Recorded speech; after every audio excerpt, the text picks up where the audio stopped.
Hello दोस्तों, कैसे हैं आप सब। राम जी की पाठशाला में आपका बहुत बहुत स्वागत है। और आपका यूपी पुलिस एसआई का एग्जाम चल रहा है, लगभग मिड में आ गया है।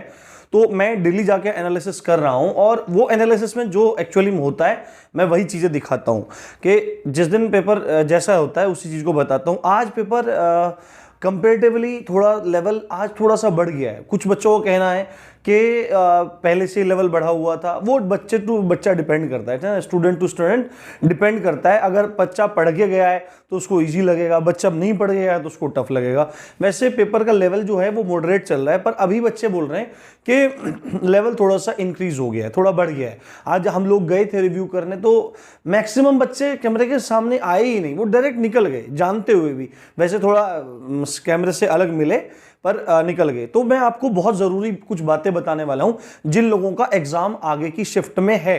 प्लीज़ इस वीडियो को ध्यान से सुन लेना, क्योंकि इस समय जो सबसे बड़ी गलती आप लोग करने वाले हैं मैं उस चीज़ को सुधार रहा हूं। ठीक है, अब मैं 5-6 पॉइंट आपको बता रहा हूं, इन 5-6 पॉइंटों को आप ध्यान से सुन लो। साथ में एक चीज़ बोलना चाहूँगा, राम जी की पाठशाला शुरू से लेकर आखिरी तक आपके साथ है और बिल्कुल फाइनल सिलेक्शन तक आपका साथ दे रही है। यदि आपने अभी तक सब्सक्राइब नहीं किया है चैनल को तो जरूर कर लीजिए, क्योंकि इससे बहुत ज़्यादा मनोबल बढ़ता है। तो कुछ पॉइंट मैं आपको बता रहा हूँ। देखो, डेली एनालिसिस आ रहे हैं, आप लोग देख भी रहे होंगे। तो सबसे पहली बात तो एनालिसिस किसी एक बंदे का देखो। ठीक है, किसी भी चैनल को जिसको भी आप जेन्युइन समझते हो, ठीक है, उस चैनल पे जाओ और वहां से एनालिसिस देखो। और एनालिसिस भी ऐसा देखो जो 5-10 मिनट के आसपास आपका खत्म हो जाए। पूरे घंटे घंटे का एनालिसिस मत देखो, एक एक क्वेश्चन मत देखो, क्योंकि उससे आपका कोई लाभ होने वाला नहीं है। तो एक चैनल कोई भी पकड़ लो, आप उससे देख लो। वैसे मैं अपने बारे में बोलूं तो मैं 5-10 मिनट का एनालिसिस सुबह एक फर्स्ट शिफ्ट का कर देता हूं और नाइट में एक 5-10 मिनट का एनालिसिस कर देता हूं। वहां से आपको मोटा मोटा आइडिया मिल जाएगा। तो अभी जो एनालिसिस हो रहा है उसको देख के आप में से बहुत सारे लोग घबरा रहे हैं कि अभी सेकंड फेज का ये हाल है तो थर्ड फेज का क्या होगा। बहुत सारे बच्चे लिख रहे थे कि थर्ड फेज वाले को तो हिमालय चले जाना चाहिए, प्रस्थान। ऐसा कुछ नहीं है। दरोगा पहले फेज वाले में से बनेंगे, सेकंड फेज से बनेंगे और थर्ड फेज से बनेंगे। अगर पेपर का लेवल अप होगा तो डेफिनेट सी बात है, आपको बस तरीके से और रणनीतिक तरीके से आपको काम करना है, फिर आपको नॉर्मलाइजेशन मजा देगा, आपको दिक्कत करने वाली बात नहीं है। फर्स्ट फेज में अगर पेपर आसान आया होगा तो नॉर्मलाइजेशन में उनके नंबर घटेंगे, इसमें कोई भी दो राय नहीं है। अब जो एक्सेप्ट नहीं करना चाहता मत करे, गाली देना चाहता दे, पर जिसकी शिफ्ट टफ आएंगी उसको नॉर्मलाइजेशन में लाभ होता है, होता था और होता रहेगा। तो सबसे पहले तो मोटिवेट कर रहा हूं, सबसे पहले तो आपको धैर्य रखना है, बिल्कुल घबराना नहीं है। इन चीजों से कोई खास फर्क पड़ता नहीं है। एक्चुअली में क्या होता है, पेपर टफ और इजी क्यों लगने लगता है? अगर बच्चा सेंटर से बाहर आके 10, 12, 15 क्वेश्चन बता दे रहा है, यानी कि वो इजी क्वेश्चन थे, उसको याद थे। अगर सेंटर से बाहर निकल के नहीं बता पा रहा है तो मान लिया जाता है कि भाई टफ है। पर टफ अब कुछ नहीं होता। अगर 5, 7, 10 क्वेश्चन भारी हो गए तो उससे कोई इतना फर्क नहीं पड़ता। हो सकता है कि पहले फेज वाला 110 या 20 अटेम्प्ट करके आया हो, सही 120 करके आया हो, आप 105 कर लोगे, 100 कर लोगे, 110 कर लोगे, उससे कोई इतना फर्क नहीं पड़ता। सबसे पहले तो धैर्य रखें, क्योंकि कोई भी एग्जाम साइकोलॉजिकल ज्यादा होता है, उसके बाद वो कैलकुलेटिव फलाना ढिमाका जो भी कुछ होता है। तो अपने पहले साइकोलॉजी को अच्छे रखो, क्योंकि अगर आप अभी से कमजोर हो जाओगे तो एग्जाम एक्चुअली में यही रहता है कि आप प्रेशर की कंडीशन में कैसे परफॉर्म करते हो। कल को आप थाने के इंचार्ज बनोगे, आप ऊपर प्रमोशन होंगे, बहुत सारी पुलिस को आप संभाल रहे होंगे, बहुत सारे केसेस को आप संभाल रहे होंगे, बहुत सारे ऑर्गेनाइज्ड और इनऑर्गेनाइज्ड क्राइम्स को आप डील कर रहे होंगे। तो ऐसी कंडीशन में आप क्या करेंगे? यदि आप पहले ही हार मान जाएंगे तो धैर्यवान बनना है। दूसरी बात है, पेपर में जो पहले दिन से बात निकल के आ रही है वो टाइम मैनेजमेंट की निकल के आ रही है। ठीक है, टाइम मैनेजमेंट करने का मतलब ये है कि आप सेक्शन को फिक्स रखें कि मेरे को पहले ये सेक्शन करना है, पहले उसके बाद ये सेक्शन करना है, उसके बाद ये सेक्शन करना है, उसके बाद ये सेक्शन करना है। एक रणनीतिक तरीके से आपको पूरे के पूरे पेपर में परफॉर्म करना है। अपने दिमाग को बिल्कुल खोल के रखना है। मैंने पहले बोला था, अपने सेंटिमेंट्स को, अपने इमोशंस को बाहर फेंक के जाना है, लात मार के जानी है, क्योंकि यही बहुत ज्यादा दिक्कत करते हैं। मन में ये चीज रहेगी सिलेक्शन होगा नहीं होगा, तो अगर होना भी होगा तो नहीं होने वाला है। ठीक है, ये चीजें बेकार करती है। तो अपने को क्या करना है, मस्त जाके प्रैक्टिस सेट दे के आना है पेपर में, वो घबराना नहीं है। दूसरी बात है, टाइम मैनेज कैसे करना है मैं आपको बताता हूं। सबसे पहले आप हिंदी या जीएस में से ही करें। ठीक है, हिंदी या जीएस में से ही करें, कोई बात नहीं। अगर आपका कम स्कोर भी बन रहा है तो कोई दिक्कत इसमें नहीं है, बस ध्यान से चीजों को करना है। साथ में एलिमिनेशन मेथड का भी आप जरूर यूज करें, मैंने वीडियो बना रखी है आपको तुक्का मारने वाली, उसको जरूर देख लें, उससे आपको बहुत फायदा होने वाला है। तीसरी बात है, तीसरे नंबर पे आप मैथ्स या रीजनिंग को या रीजनिंग या मैथ्स को अपने अकॉर्डिंग ले सकते हैं। अब सबसे ज्यादा जो मैं कमेंट में देख रहा हूं, जो सबसे बड़ी गलती कर रहे हैं आप में से बहुत सारे, वो ये है परसेंटेज क्राइटेरिया को पार करने वाली।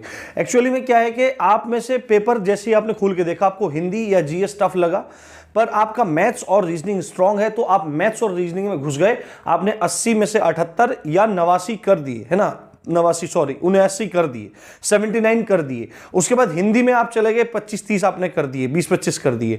पर जब जीएस सेक्शन की बारी आई तो आपने क्या काम किया, सर मेरे तो मुश्किल से 14 सही होंगे, सर मेरे तो मुश्किल से 15 सही होंगे।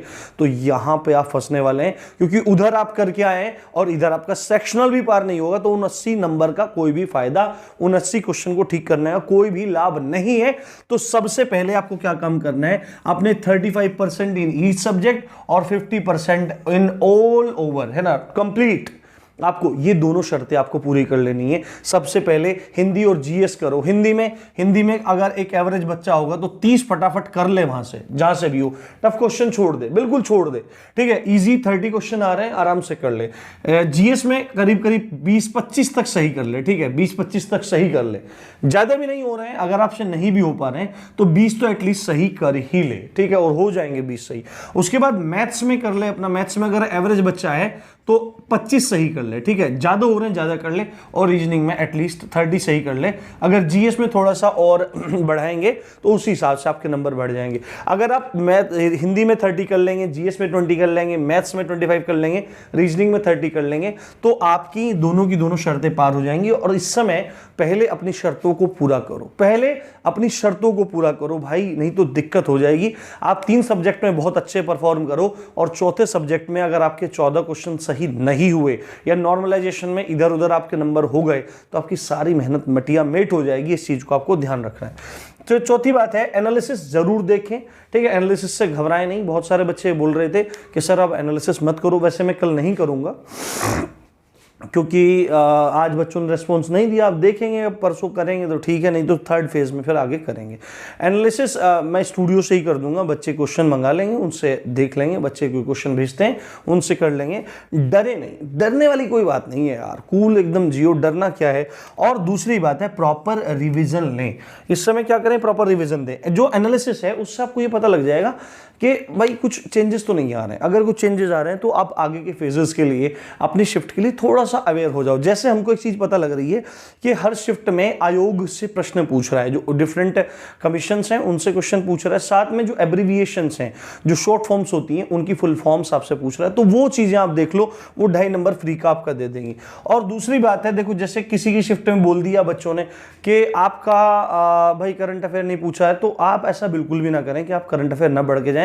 हो सकता है आपकी शिफ्ट में 10 क्वेश्चन करंट अफेयर से मिल जाए और आपको वहां पे दिक्कत हो जाए। तो कुछ भी छोड़ना नहीं है, जिस हिसाब से तैयारी चल रही थी उस हिसाब से आप लोग तैयारी करें। और मैंने पहले ही बोला था कि मूल विधि को हल्के मत लेना। मूल विधि से 10 से 12 14 क्वेश्चन भी आज की शिफ्ट में बच्चों ने बताया 15 तक क्वेश्चन मूल विधि से थे।